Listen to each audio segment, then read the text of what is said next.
Olá, olá, tudo bem contigo? Seja muito bem-vindo ao Conversa Franca, mudança de hábitos para uma vida mais próspera. Uma iniciativa do programa Cooperação na Ponta do Lápis do Sicredi. Eu sou Thaís Beleze, jornalista, e ao meu lado eu tenho aqui a Michelle Miller, gente. Ela que é escritora, pesquisadora e tem muito conteúdo para compartilhar com vocês, né, Michelle? É isso aí, Thaís. É um prazer estar aqui com você e com vocês, associados e colaboradores, com quem eu vou ter a alegria agora de compartilhar esse conteúdo muito rico de educação financeira nesse e nos próximos 5 episódios. Conteúdo fantástico, viu, gente? Te convido a vir com a gente nestes encontros, onde abrimos espaço para ótimas ideias, insights e muito conhecimento sobre o nosso dinheiro, sobre a maneira como lidamos com o orçamento. Neste tempo de qualidade contigo, vamos discutir fatos do passado, do presente e o que nos sinaliza o futuro da educação financeira. Por isso, traga a família, amigos, associados, quem está próximo a você aí e aproveite o conteúdo que nós iremos te passar. Feito com muito carinho, gente. Inclusive, trazendo referências da cartilha de educação financeira do Banco Central. Gente, é um trabalho prazeroso que agora vem em vários formatos, não é, Michelle? É isso aí. E como curiosidade, os temas abordados aqui estão nessa websérie, em podcast e também em aulas específicas para treinamento. Não vai faltar oportunidade para você se aprofundar e usar de vez a educação financeira a seu favor. E ainda teremos vários convidados, né, Thaís? Sim, convidados especiais, gente, em cada episódio, para nos acompanhar nesta viagem pelo mundo do dinheiro. Entre eles, só para você ter uma ideia aí, nós teremos o monge e mestre em meditação, hoje já o Satyanata, a Mari Ferreira, do perfil @tostãofurado, que é palestrante e especialista em educação financeira. Tem ainda o Erasmo Vieira, mestre em administração e inteligência financeira, entre outros. São profissionais super especiais, cheios de conteúdo incrível para o nosso dia a dia. Então vamos lá? Para te explicar bem certinho, você vai estar com a gente então em 6 episódios. O primeiro, autodisciplina. Depois, produtividade. Na sequência, vamos falar ainda de organização. Discutiremos também a ação, economia e, por último, relacionamentos. Já deu para ter uma ideia? Garanto para vocês que tem muita chance de aprendizado por aqui, viu? Ainda mais porque, sabe por quê? Porque em todos os encontros vamos falar sobre as virtudes. Você sabe o que é uma virtude? Geralmente nós entendemos essa palavra pela perspectiva da nossa cultura, da nossa família. Fato é, pessoal, que ao longo da história, inúmeros filósofos trouxeram explicações sobre o que seria virtude. Sob a ótica de Aristóteles, por exemplo, a virtude é entendida como uma prática e não como sendo um mero conhecimento ou algo natural de cada ser humano. Portanto, para ele, se faz necessária a sua prática constante como um hábito. A prática da virtude inclina a pessoa para o bem, que é a busca pela felicidade. E outro grande nome que fez história e vai nos nortear aqui no Conversa Franca é o Benjamin Franklin, que, como já escreveu a nossa pesquisadora Michelle Miller, foi uma mente incansável, que tinha como um dos seus grandes objetivos aprimorar-se como ser humano e agir sobre o comportamento dos leitores. Estamos em ótima companhia, não acha, Michelle? Sim, uma companhia que deixou marcas incríveis na nossa história. Muita gente nem sabe, mas repete as frases, os aforismos de Franklin. Por exemplo, tempo é dinheiro. Você já ouviu falar nessa frase? Com certeza, né? É uma das mais famosas. Outra, a dedicação é a mãe da sorte. Conhece? Bem, vamos trazer vários aforismos ao longo das nossas conversas, justamente porque são frases curtas, mas plenas de sabedoria. Tomara que você goste. E por que escolhemos Benjamin Franklin para este conteúdo sobre educação financeira?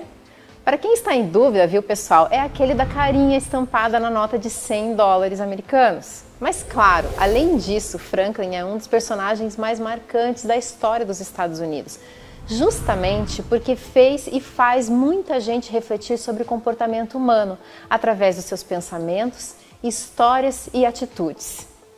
E você ainda pode estar se perguntando, mas por que iremos refletir sobre pensamentos de uma pessoa que viveu em uma época tão diferente, em outro país, numa realidade tão distante? Realmente, em meados de 1700, quando ele nasceu, o mundo era bastante diferente. Muita coisa que usamos diariamente não existia. Leis e costumes tornaram-se ultrapassados, mas a natureza humana é a mesma. Você também pode estar se perguntando, mas qual a relação de Franklin com o comportamento humano?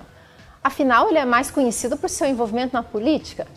Muitos pensam que ele chegou a ser presidente dos Estados Unidos.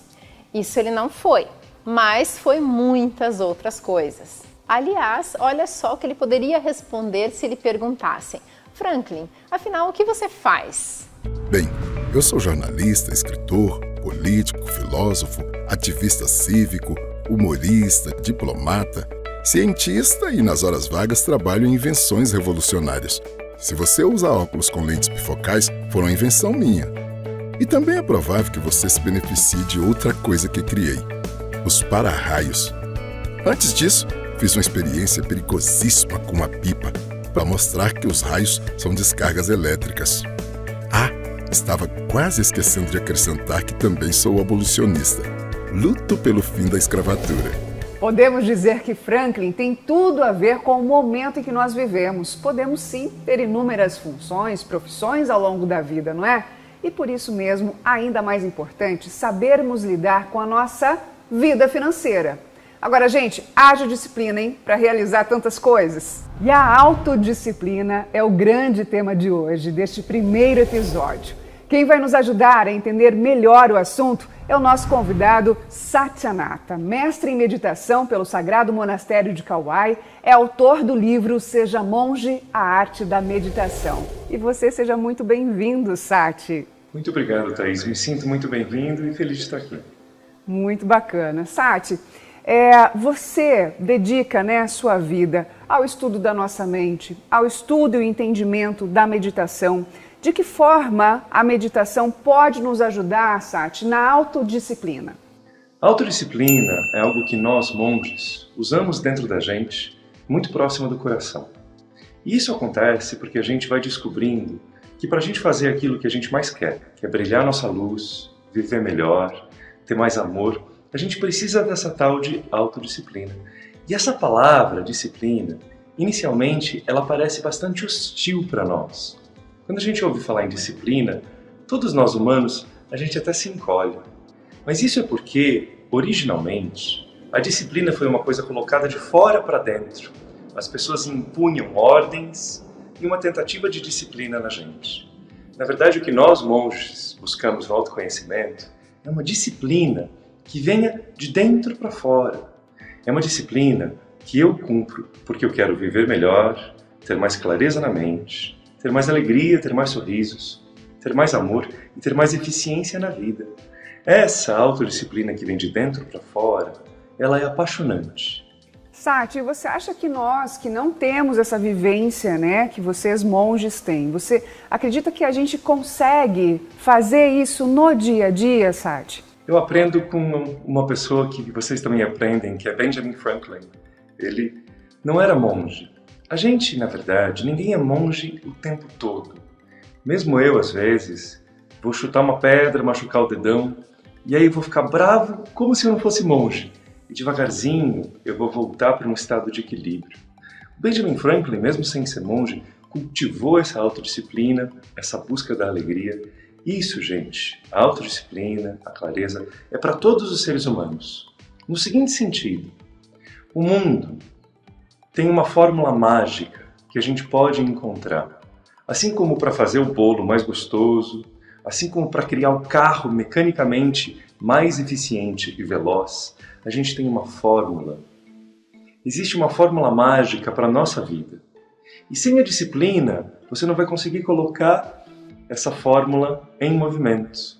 Então, se você, dentro de si, deixar de sentir a disciplina como algo imposta, como algo só de monge, e falar, isso é para todo mundo que quer seguir uma fórmula linda e criar uma vida melhor, isso significa você, isso é para você. Sati, eu considero a autodisciplina a mais importante das virtudes porque ela é a base, Ela nem está listada, na verdade, na lista de virtudes do Franklin, porque ela é a base de todas elas. E eu, como mãe, procuro passar isso, construir a autodisciplina no meu filho. Eu quero ver o que você acha do caminho pelo qual eu sigo, que é falar um pouco da vontade, né? Que a gente acostuma respeitar demais a nossa vontade. De repente, eu não estou com vontade de fazer isso, então eu não faço, eu estou com vontade. E saber dosar isso, né? E eu trago sempre para ele que para a gente construir autodisciplina é muitas vezes se acostumar a fazer o que não está com vontade e depois a vontade acaba surgindo no processo. Ou, né, muitas vezes fazer aquilo que não está com vontade também. Então eu queria saber de você como que você faz para dosar, né, para temperar, já que a gente vai falar de temperança também, essa questão de fazer o que tem vontade ou não, e se a motivação surge nesse processo. Essa autodisciplina e até o que a gente ensina às crianças, tanto falando quanto através do exemplo, são realmente chaves fundamentais para a gente ser feliz e ter sucesso na vida. A temperança também. Sabe uma maneira que a gente pode definir essa tal de autodisciplina? Que tal você ser o líder de você mesmo? Líder de si mesmo. E para isso é importante a gente entender que nós não somos uma peça única. Você não é um monolito, você não é uma peça de uma essência só. O que nós somos, na verdade, somos feitos de várias partes, quase como se a gente fosse um mundo. Então, quando eu acordo de manhã, tem uma parte minha que quer continuar ali no cobertor. Tem outra parte minha que quer levantar e fazer exercício. Tem outra parte minha que quer cumprir as obrigações. Tem outra parte minha que quer meditar. Nós somos feitos de várias partes. E a autodisciplina é você ser o líder dessas partes conflitantes e dizer qual delas vai vencer. O que a gente precisa fazer, que é fundamental, é você decidir o mais importante quando você está bem. A gente brinca que é você sendo o líder e você obedecendo. Então decida. Eu vou acordar cedo de manhã para fazer um exercício. Decida quando você está bem. E aí quando você acorda, você cumpre a ordem que já foi determinada. Descubra dentro de você qual parte sua que você quer que seja a parte líder. Em geral, a parte mais cheia de sonhos, de possibilidades, de entendimento, de conhecimento, de autoconfiança e sim, de temperança.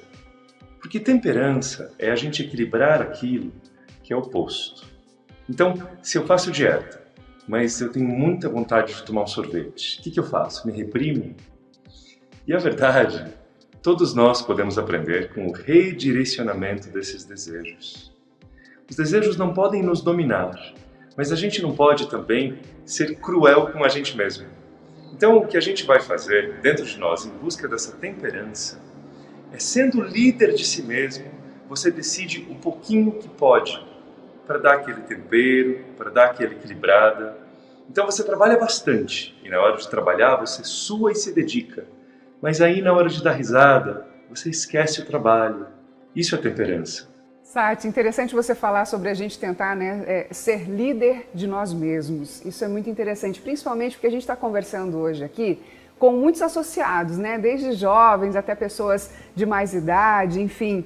E o que a gente sente às vezes que é mais difícil a gente se liderar, ter a nossa disciplina, do que direcionar uma equipe, por exemplo, né? Um trabalho de cooperação, por exemplo. Por que isso acontece, né? Será que a gente às vezes falta o autocompromisso, né, da gente se cuidar também? É muito bonito o que você está dizendo, porque o autoconhecimento resolve isso. Ao se conhecer, você descobre que as suas vontades não podem ter o mesmo peso.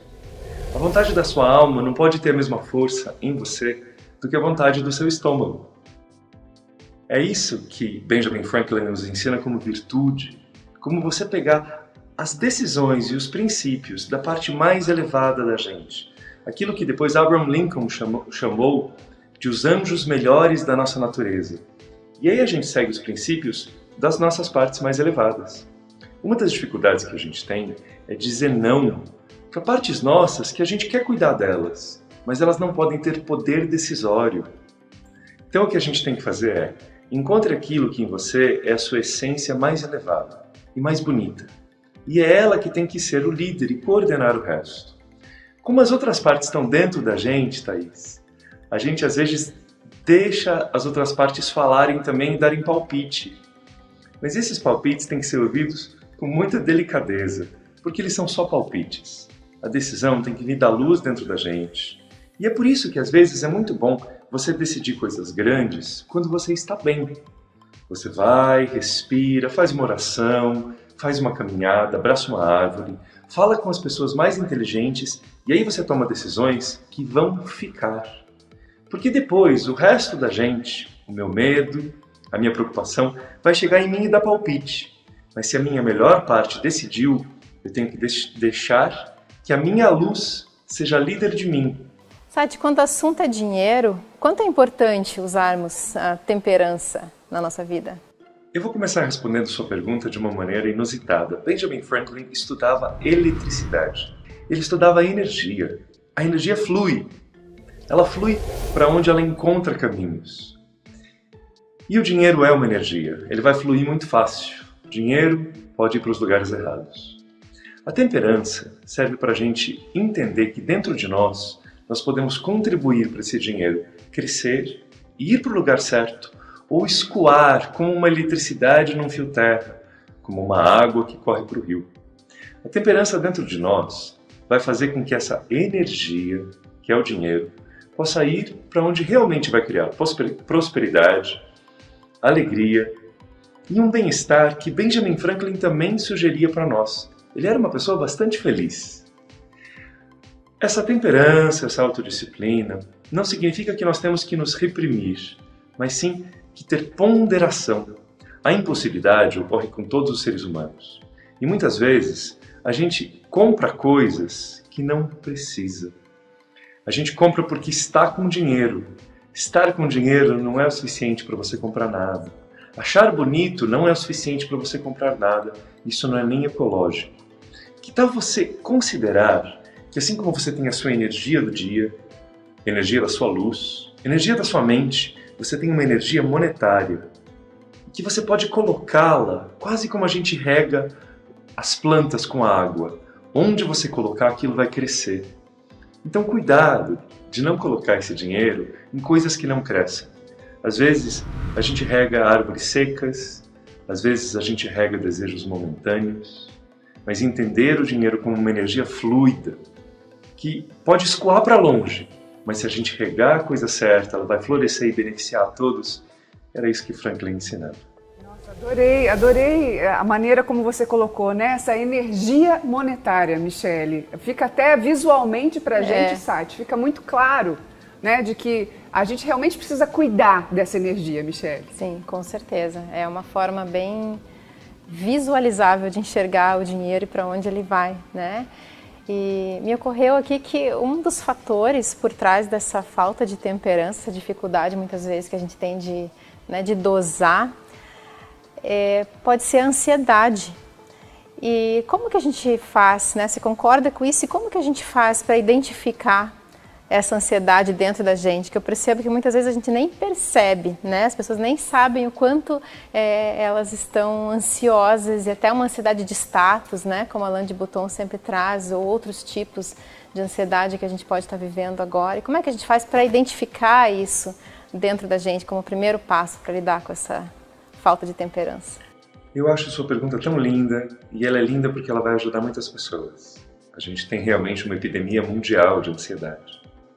A mente da gente é uma maquininha de criar hipóteses. A gente fala, e se acontecer aquilo, e aquilo outro, e aquilo outro?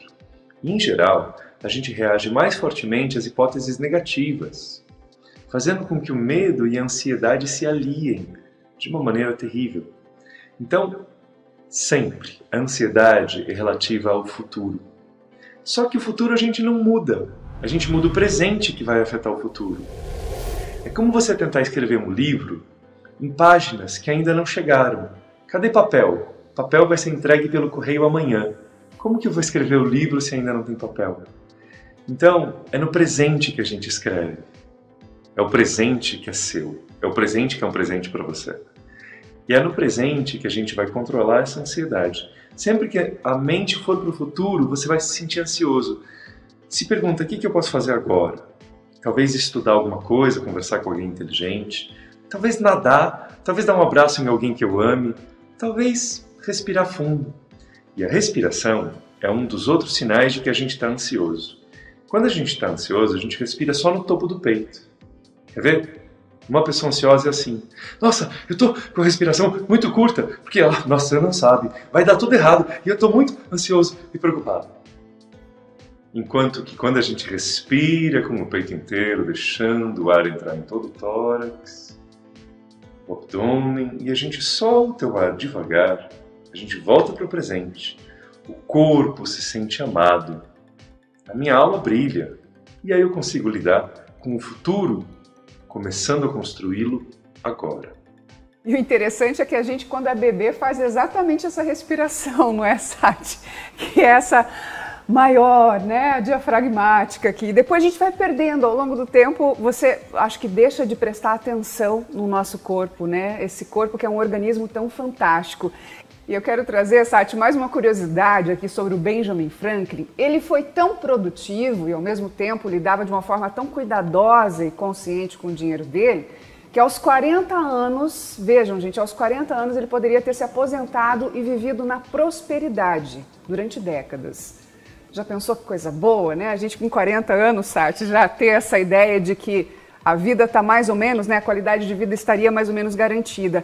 Agora, o conceito de prosperidade mudou muito, Sati. O que você acha? Será que a gente está querendo demais mesmo para a nossa vida e às vezes é o supérfluo? Eu acho que sim, o conceito de prosperidade é um conceito diferente. Ainda mais se a gente olhar a vida do Benjamin Franklin.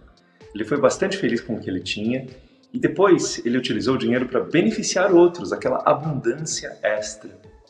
O que acontece é que lá em 1780 e hoje, nós temos uma distribuição, uma possibilidade de objetos, desfrutes, viagens que antes não existiam. Benjamin Franklin não podia comprar um Porsche, mas a verdade é, será que ele precisava daquilo para ser feliz? Essa abundância de escolhas, opções e possibilidades, ela trouxe uma confusão para o que é realmente abundância. Abundância, gente, é você estar pleno em tudo que você sente dentro, em todas as suas possibilidades, mas isso não quer dizer necessariamente de você precisar ser múltiplo. Uma pessoa, meditando comigo, me perguntou: e se eu quiser ter uma vida de luxo? Eu posso? Eu vou ser feliz? E aí eu expliquei: olha, se você tiver 2 casas lindas, você pode ser muito feliz. Se você tiver 20 casas, não. Porque você vai se sentir fragmentado. E aí você vai estar saciando um monte de desejos momentâneos sem encontrar uma felicidade interna. Então, qualidade de vida, qualidade do momento, qualidade até dos objetos que a gente compra, qualidade da respiração, qualidade da alma. Isso sim, isso é abundância, isso sim a gente pode buscar. Mas uma multiplicidade que só nos confunde, isso é um mal moderno. Benjamin Franklin se cuidava contra isso. Então, como dizia um mestre meu, você tem que observar os seus pensamentos. Às vezes, os pensamentos saem um levando ao outro e a gente, quando vai ver, nem está mais com a própria opinião na cabeça. Está com uma opinião que foi colocada pela mídia, por um amigo, por um desejo falso, por um anúncio de alguma coisa. A gente, para entender esse fluir dos pensamentos e encontrar quem a gente realmente é, precisa de um pouco de silêncio, mas principalmente precisa observar os efeitos da vida na gente. Porque os objetos, os relacionamentos, eles importam na medida que eles nos afetam. Se é uma pessoa que sempre que ela chega, você se sente incentivado a ser melhor, se sente valorizado, essa pessoa tem um efeito positivo, mantenha ela no seu círculo. Agora, quando você compra um objeto só porque ele é bonito, e só para causar inveja nos outros, aquilo só vai te drenar. Não é o que a gente quer manter. É melhorar dia a dia, né, Sati? E olha, outro fato interessante sobre Ben Franklin é que ele resolveu que não iria parar não, mesmo já com mais idade. Na verdade, a estabilidade financeira lhe garantiu o tempo necessário para que ele investisse em algo importante para ele e com retorno financeiro incerto. As suas invenções científicas, as suas descobertas, entre elas o fato dos raios serem descargas elétricas. Aliás, feito que é considerado por alguns historiadores e biógrafos como uma de suas conquistas mais importantes, não é, Michele? Com certeza. Ele ainda dedicou uma grande parte da sua vida ao aperfeiçoamento do seu próprio caráter. O grande objetivo de Franklin era ser uma pessoa virtuosa, que age de forma prudente e ética. Para isso, ele refletiu muito sobre as virtudes e criou uma lista com aquelas que ele considerou as mais importantes. Depois, planejou como exercitar cada uma. E olha só essa lista, gente, com algumas das virtudes, que interessante. Tem aí a temperança, a moderação, que a gente já tem falado bastante aqui, né? Não coma até ficar farto, não beba para ficar alterado, evite os extremos. Vem também a virtude do silêncio. Fale apenas se for para o benefício seu ou de outros. A ordem. Tem um lugar para cada coisa e um horário para cada atividade. A resolução. Resolva executar o que planejou e execute sem desistir. Frugalidade. Não faça despesas que não forem para o seu bem ou de outros. Não gaste mais do que o necessário. Produtividade. Não desperdice tempo, empregue-o em coisas úteis e corte as ações desnecessárias. Tem ainda a honestidade. Não recorra à enganação, à ilusão. Pense de forma ingênua e justa. E quando falar, fale de forma adequada. E a limpeza, gente. Não tolere falta de limpeza no corpo, nas roupas ou na sua casa. Tranquilidade. Não se incomode demais com bagatelas, incidentes comuns ou coisas que estão fora do seu controle. Humildade. Haja como Jesus ou Sócrates. Sati, são tantas virtudes interessantes, eu fico pensando se uma vida inteira é suficiente para a gente aprender tanto, né? É o lifelong learning, ter essa paciência também da gente ir aos poucos exercitando cada virtude, Sati. Parece que é muita coisa, né? Mas sabe o que é muito bonito da gente pensar? O aprendizado de tudo isso é o aprendizado mais importante de todos. Porque se a gente conseguir acertar essas coisas, todas as outras, a nossa carreira, nossa vida afetiva, tudo isso vai andar de maneira muito boa, muito fluida. Então, talvez seja esse o segredo. Às vezes a gente está por aí reclamando do mundo e tentando consertar o que está fora da gente. Sendo que, seguindo o ensinamento de Benjamin Franklin, se a gente consertar as alavancas e o ajuste fino de dentro de nós, aí sim, a gente com muito mais força e clareza, com mais temperança e mais virtude, com mais inteligência e mais alegria, a gente consegue melhorar a nossa vida primeiro e depois melhorar o mundo, mas tudo começa na gente. Quando então eu perco a paciência com cuidar de mim, atingir alguma coisa que me faria alguém melhor, é porque eu preciso redirecionar as minhas prioridades. E aí o que Benjamin Franklin, de maneira muito bonita, nos ensina é que nós somos um projeto. E a maioria de nós quer vencer os obstáculos do mundo. Mas a gente esquece que o projeto mais importante é a gente mesmo. E dá para ver que Franklin foi um projeto dele mesmo. Ele pegou a si mesmo e falou, vem cá, você vai escrever de maneira melhor. Você vai agora cuidar melhor da maneira de pensar. O projeto mais importante do Franklin era ele mesmo. Então, quando a gente tenta mudar o mundo, às vezes a gente vai ficando irritado. Ou quando a gente não se prioriza, não entende o motivo de por que a gente está se lapidando, a gente fica impaciente. Entretanto, quando a gente percebe, esse é o assunto mais importante, esse é o projeto que vai ficar comigo por toda a minha vida, eu sou o meu projeto. E eu, se for uma pessoa melhor, vou me dar de presente para o mundo, para fazer coisas bonitas, para ajudar a criar aqui na humanidade o mundo que a gente sonha.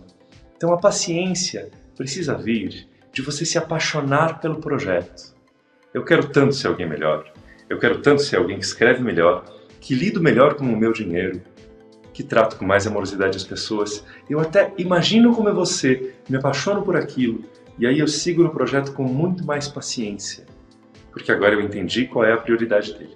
Sati, antes da gente terminar, nós estamos aqui nesse projeto, no Conversa Franca, porque nós queremos passar conteúdos, ideias, bons insights, para que exista a educação financeira, que a gente olhe para esse dinheiro como uma energia monetária, como você disse. Antes da gente finalizar, que virtude você acredita ser realmente assim necessária quando a gente fala nessa relação nossa com o dinheiro, Sati? Para mim, o que me protege muito é uma abrangência da consciência. Eu preciso estar com uma consciência grande. A gente pode traduzir isso em uma palavra só, que é a seguinte: observar antes de agir.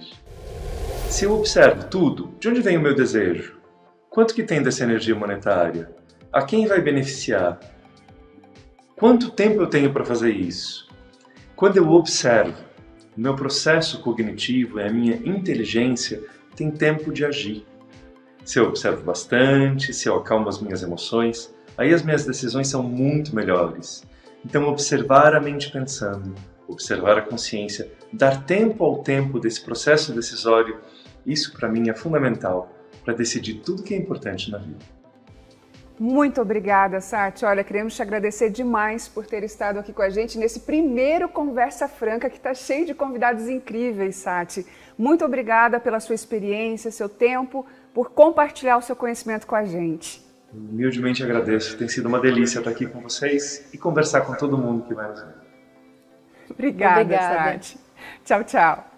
E para ir finalizando esse nosso primeiro episódio, eu quero falar contigo sobre um dos textos escritos por Franklin, O Sábio e o Boêmio, Prazeres do Sentido versus Prazeres Divinos.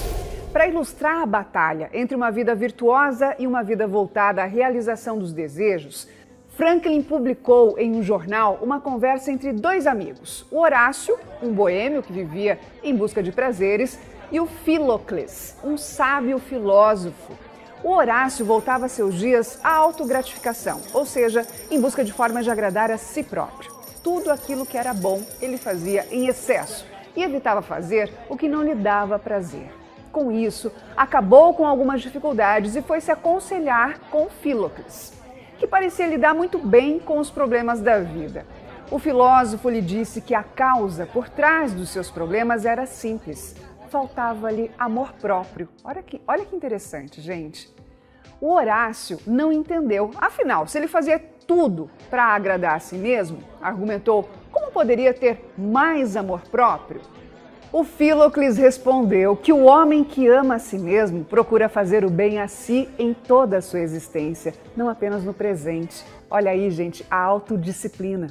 Não paga um preço muito alto pelos desejos de agora e evita se prejudicar no futuro. Nas palavras do escritor, a sua explicação foi, abre aspas, na hora de decidir se algo é bom ou não a você agora, você precisa pensar se essa atitude é consistente com a sua felicidade amanhã, na próxima semana, no próximo ano. Se quiser viver bem, é preciso cuidar da sua felicidade agora e também no futuro e jamais construir uma sobre as ruínas da outra. Fecha aspas. O boêmio representa aqueles que buscam gratificação ou recompensa imediata. O sábio, gente, representa os que conseguem adiar a recompensa, aqueles que têm controle sobre os impulsos, que enxergam as consequências dos seus atos a longo prazo. O filósofo resume isso com sua característica clareza. Os prazeres do corpo acabam quando acaba a ação, mas os prazeres divinos continuam mesmo quando a ação termina e se expandem para além das nossas mãos por reflexo. Nós vamos ficando por aqui neste primeiro episódio sobre autodisciplina. Tomara que você tenha aproveitado, viu, gente? E logo voltaremos com mais conhecimento para você. No próximo episódio, vamos falar sobre produtividade. Ai, produtividade. Então, você aí se sente produtivo? Como é que mantém a organização das prioridades da sua vida sem perder o controle do orçamento? A gente vai ter menos tempo para realizar as transformações que contribuam de maneira significativa para a sociedade, por exemplo. O que é produtividade? Na verdade, diz assim, produtividade é fazer mais com o mesmo ou fazer o mesmo com menos. Não perca, gente. Te esperamos com mais conteúdos relevantes. Virtudes, histórias reais. E muito atuais de Benjamin Franklin. Dos nossos convidados que nos ajudam também a ir em frente com o nosso equilíbrio financeiro. Nos vemos então, hein? Até mais!